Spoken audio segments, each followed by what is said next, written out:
За тэгэхээр энэ он гарсаар нийслэлийн нутаг дэвсгэр 9 барилгын осол гарсан байгаа. За бусад ослын хувьд бол 6 осол гарсан байгаа. За үүний улмаас 7 хүн амнасаа алдаж, 2 хүн бэртэж, 3 машин эвдэрсэн ийм байдалтай байгаамаа. Тэгэхээр эдгээр осол нь хөдөлмөрийн аюулгүй байдлыг хангаагүй ажилласнаас энэ ослууд гарсан гэж мэргэжлийнхэн бол дүгнээд байгаа. За тэгвэл өнөөдөр нийслэлийн мэргэжлийн ялтын газраас нийслэлийн нутаг дэвсгэрт үйл ажиллагаа явуулж байгаа, барилгын ажил нь явагдаж байгаа, баригдаж байгаа барилгууд дээр хяналт шалгалт хийсэн юм а. Хөдөлмөрийн аюулгүй байдлыг хэрхэн хангасан байна вэ гэдгийг шалгасан байгаа.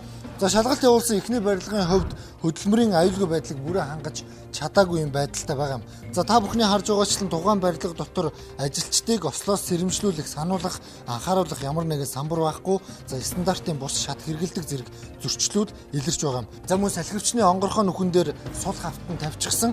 За энэ нүхлөө ажилчид нь унаад бэртэх эрсдэл бол маш өндөр байгаа гэдгийг мэргэжлийнхэн хэлж байгаа. Салхивчны нүх явж байгаа байхгүй юу. Тэгэхээр энийг бол ерөөсө хаахтаа бол эсвэл одоо хүний нүдэнд харагдах уцаас саралжин төмрөөр ч юм уу. Эсвэл энийг нэлээд бат бөх юмар хаагаад энд нь бол энэ дор одоо салхивчны нүх байгаа шүү. Энэ рүү ойртохыг хориглоно гэсэн дохио санамжуудыг байрлуулах хэрэгтэй. За он гарснаар бол 2 ч хүний амь нас нь эрсдсэн байгаа. Учир нь юу гэвэл одоо баригдаж байгаа барилгын лифтний хонголт унснаас болж одоо амь нас нь охирсон байгаамаа. Тэгэхээр энэ тохиолдлоос үүдэн за нийслэлийн засаг даргын тамгын газар одоо мэргэжлийн хяналт хэрэгсэрэгт холбогдох байгууллагуудаас барилгын компаниудыг хөдөлмөрийн аюулгүй байдлыг сайн хангаж ажиллаач. Ялангуяа одоо лифтнийхаа одоо хаалтыг сайн хийгээч гэсэн шаардлагыг хүргүүлсэн байсан юм. Гэтэл шалгалтаар очсон одоо тус барилгын хувьд бол лифтний хонголт хийсэн хаалт нь ямар ч чанарын шаардлага хангахааргүй өөртөө одоо гарын дорх материалаараа одоо хаалт хийсэн торгоосон маягтай юм байдалтай байсан юм. Энийг бол зүгээр одоо барилгынхаа бололцоо нөөц бололцоогоор ашиглаад ийм иймэрхүү байдлаар ингээ хийгээд байгаа. За өнөөдрийн байдлаар Улаанбаатар хотод баригдаж байгаа ихэнх барилгууд бол лифтнийхаа хонголыг энэ маягаар одоо хамгаалсан ингэж шийдсэн байгаа гэж тус барилгын компани захирлал ерөнхийдөө хэлж байсан. Тэгээ барилгын компани захирлын хувьд одоо энэ ажлыг хийхэд бол их хэмжээний хөрөнгийг зарцуулж юм хаалтыг шаардлагагүй.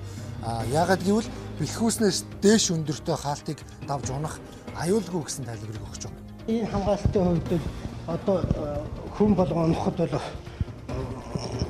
боломжгүй болгосон байхгүй. Энэ хүний энэ төвшингээс доошо тохиолдолд хамгаалалтаа унахаас ийм өндөр төвшөнд байгаа тохиолдолд бол унах гэсэн ойлголт байхгүй шүү. За уг нь бол хөдөлмөрийн аюулгүй байдлын тухай хуулинд бол барилгын нийт төсвийн 1% нь хөдөлмөрийн аюулгүй байдлыг хангахад зарцуулна гэж заасан байдаг.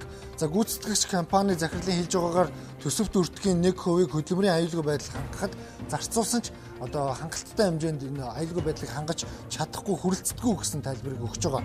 Харин энэ компани эсрэг талд Солонгосын хөрөнгө оруулалттай компани хөдөлмөрийн аюулгүй байдлыг маш сайн хангаж чадсан байгаа нэг жишээ байгаамаа. Тэгэхээр тухайн барилга маань та бүхний харж байгаачлан хөдөлмөрийн аюулгүй байдлыг маш сайн хангаж чадсан. Тухайлбал одоо ажилчдын хувцсыг маш сайн шийдэж өгсөн, одоо унахаас аюулсан хаалт, одоо тэр тор зэрэг шаардлагатай бүх зүйлүүдийг бол хийж өгсөн байгаа. Гэхдээ энэ бүхнийг хийхэд бол нийт барилгынхаа төсөв төртгийн 1%-ийг зарцуулж одоо 1%-д багтааж чадсан гэж тус компани ажилтан бол хэлж байгаа юм. Бол талбай дээр бол хүрж байгаа. Тэр бол хүрнэ. Тэ.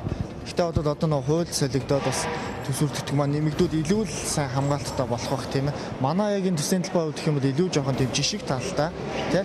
Ер нь одоо барилгын салбар дээр хаалт хамгаалтуудыг ингэж хийж болох юм аа тий. Олон улсад хийж болоод байгаа юмыг бас манай Монголд хийж болж байна гэдэг юмнуудыг л ер нь харж байгаа гэж ойлгож байгаа. За хүний амийг авч чадсан энэ барилгын осол гарах шалтгааны 60%-ийг нь бол өндрөөс унах гэсэн осол эзэлж байгаа. Тэгэхээр энэ өндрөөс унах нь бол ажилчдын аюулгүй бүстэй ялцчгүй холбоотой. За энэ бүс нь 2 төрөл байдаг юм байна. Нэг нь зөвхөн бүслэхийгээр нь бүсэлдэг. Харин нөгөөх нь бол цээжин биеийг нь бүхэлдэнд бэхэлдэг. За бүслэхийгээр бүсэлдэг бүсийг бол түр хугацаанд 4 метрээс доош өндөрт ажиллах одоо ажилчид хэрэгэлдэг гэж байгаа.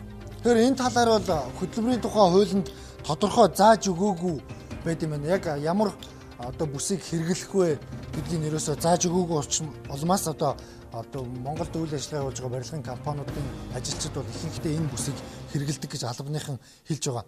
4 метрээс өндөрт ажиллаж байгаа ажилчид бол одоо чэйжин бие одоо энэ хөл гояа ингээ бүхэлдэн гэж бэхэлсэн тийм аюулгүй бүсийг бол ашигладаг. Энэ бол тус хүний одоо тухайн хүний учрах гэмтлээс одоо сэргийлдэг ийм ач холбогдолтой бүс байгаа юм. Энэ хагас бус хэрэгжилж байгаа хүмүүс нь зөвхөн одоо яг үзлэг шалгалт хийх хүмүүс маань ийм хагас бус хэрэгжилж байгаа. А яг ажлын явц 4 метрээс дээш өндөр тогтмол ажилдаг тийм ээ. 1.5 метрээс дээш ажилдаг бүх хүмүүс бүс зүүдэг бол 4 метрээс дээш өндөр тогтмол ажиллаж байгаа бүх хүмүүс маань дандаа ийм бүтэн бүсийг одоо хөл орсон бүтэн бүс, солонгос стандартын хөл орсон бүтэн бүсийг одоо зүүж хэрэгэлдэг. За тэгэхээр барилгын төсөв төртгийн 1% аюулгүй байдал хангахад хөдөлмөрийн аюулгүй байдлыг хангахад зарцуулахад одоо хангалттай хэмжээнд хангаж болно гэдгийг бол одоо энэ Солонгосын хөрөнгө оруулалттай компани бол харуулж чадлаа. Харин Монголд одоо үйл ажиллагаа явуулж байгаа одоо энэ барилгын осолд гарсаар байгаа энэ явдал бол одоо тухайн барилгын гүйцэтгэгч, захиалагч зэрэг хүмүүс бол энэ хөдөлмөрийн аюулгүй байдлыг хангах тал дээр ерөөсөө ач холбогдол өгөхгүй байгааг харуулж байна гэж мэрэгжлийн хяналтын байцаагч нар бол хийж байгаа. За уг нь мэрэгжлийн хяналтын газраас одоо барилгын компаниудтай байнгын сургалт явуулдаг хийж одоо үр дүн нэг л гарч өгөхгүй байна гэсэн тайлбарыг ч бас хийж байсан.